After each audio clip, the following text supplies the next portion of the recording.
Salut à tous et bienvenue sur The Insights, la chaîne qui décrypte la finance, l'intelligence artificielle et l'analyse de données. Aujourd'hui, on va étudier un cas très particulier, mais qui arrive malheureusement assez souvent. On va étudier le cas d'une boîte qui va droit dans le mur.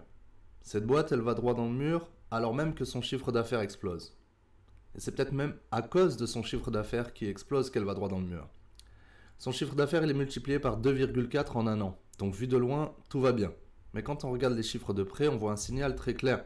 La trésorerie, elle s'effondre. Le truc, c'est que ce signal, on pouvait le voir bien avant le crash. On commence toujours par les données brutes.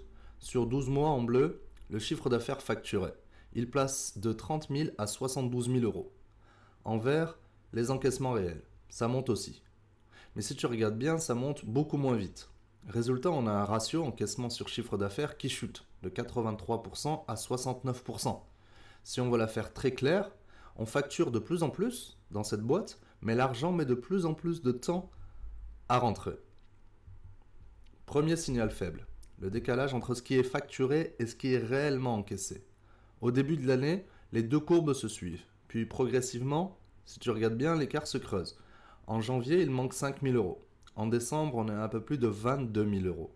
Ce sont des revenus qui existent sur le papier pour cette boîte, mais pas sur le compte bancaire.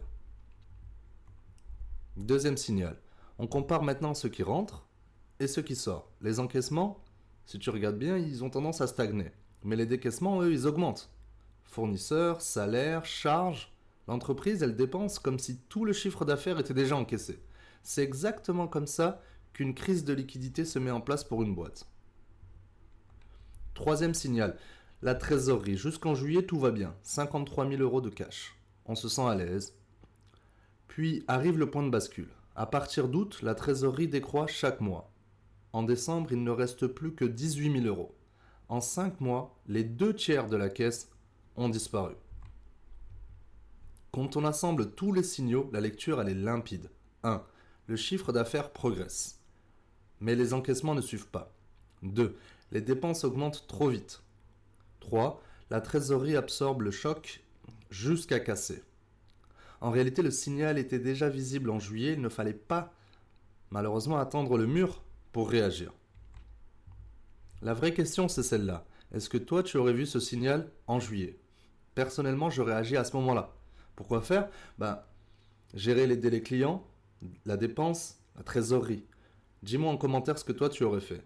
Et si ce genre de lecture t'aide, tu peux t'abonner.